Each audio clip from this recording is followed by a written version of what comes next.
ವತಿಯಿಂದ ಡಾಕ್ಟರ್ ಸರ್ವಪಲ್ಲಿ ರಾಧಾಕೃಷ್ಣನ್ ಅವರ ಜನ್ಮ ದಿನಾಚರಣೆ ಅಂಗವಾಗಿ ಜಿಲ್ಲಾಧಿಕಾರಿಗಳ ಕಚೇರಿ ಆವರಣದಲ್ಲಿ ಗುರುವಾರ ಬೆಳಗ್ಗೆ ಹಮ್ಮಿಕೊಳ್ಳಲಾಗಿದ್ದ ಆಕರ್ಷಕ ಮೆರವಣಿಗೆಗೆ ಜಿಲ್ಲಾಧಿಕಾರಿ ಸಿ ಸತ್ಯಭಾಮ ಅವರು ರಾಧಾಕೃಷ್ಣನ್ ಅವರ ಭಾವಚಿತ್ರಕ್ಕೆ ಪುಷ್ಪಾರ್ಚನೆ ಮಾಡುವ ಮೂಲಕ ಚಾಲನೆ ನೀಡಿದರು. ನಂತರ ವಿವಿಧ ಕಲಾ ತಂಡದೊಂದಿಗೆ ಜಿಲ್ಲಾಧಿಕಾರಿ ಕಚೇರಿ ಆವರಣದಿಂದ ಹೊರಟ ಮೆರವಣಿಗೆಯಲ್ಲಿ ಜಿಲ್ಲಾಧಿಕಾರಿ ಸಿ ಸತ್ಯಭಾಮ, ಜಿಲ್ಲಾ ಪಂಚಾಯತ್ ಮುಖ್ಯ ಕಾರ್ಯನಿರ್ವಾಹಕ ಅಧಿಕಾರಿ ಬಿಆರ್ ಪೂರ್ಣಿಮಾ, ಅಪಾರ ಜಿಲ್ಲಾಧಿಕಾರಿ ಕೆಟಿ ಶಾಂತಲಾ, ಸರ್ಕಾರಿ ನೌಕರರ ಸಂಘದ ಜಿಲ್ಲಾಧ್ಯಕ್ಷ ಇ ಕೃಷ್ಣೇಗೌಡ, ಸಾರ್ವಜನಿಕ ಶಿಕ್ಷಣ ಇಲಾಖೆ ಉಪನಿರ್ದೇಶಕ ಪಾಂಡು, ಕ್ಷೇತ್ರ ಶಿಕ್ಷಣಾಧಿಕಾರಿ ಮಂಜುಳಾ ಸೇರಿದಂತೆ ಇತರರು ಪಾಲ್ಗೊಂಡು ಗಮನ ಸೆಳೆದರು. ಮೆರವಣಿಗೆಯು ನಗರದ ಬಿಎಂ ರಸ್ತೆ ಹೇಮಾವತಿ ಪ್ರತಿಮೆ, ಮಹಾವೀರ ವೃತ್ತ ಮಾರ್ಗವಾಗಿ ನಗರದ ಹಾಸನಾಂಬ ಕಲಾಕ್ಷೇತ್ರ ತಲುಪಿ ಬಳಿಕ ಸಭಾ ಕಾರ್ಯಕ್ರಮ ನಡೆಯಿತು. Srinivas, TV 46 Malenadu news, Hassan.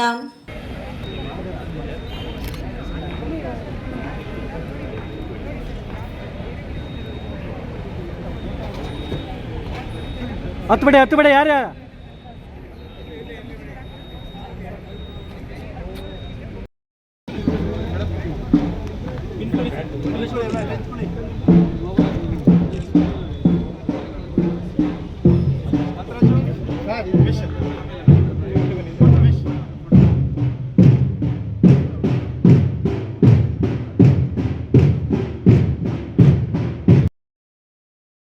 Photo ಹೋಗ್ಬೇಕು, ಶಾಪಿಂಗ್ ಹೋಗ್ಬೇಕು, ಗಂಡನ್ನ ಕಳಿಸ್ಬೇಕು ಶಾಪಿಂಗ್ಗೆ.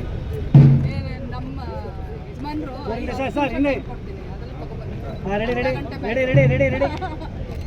ನಾನು ಹೇಳ್ತೀನಿ, ಸಂಪರ್ಕಿಗೆ ಹೋಗೋದೇ ಬೇಡ, ನೀವೇ ತಗೊಂಡು ಎಲ್ಲ ತಗೊಂಡು ಬಂದು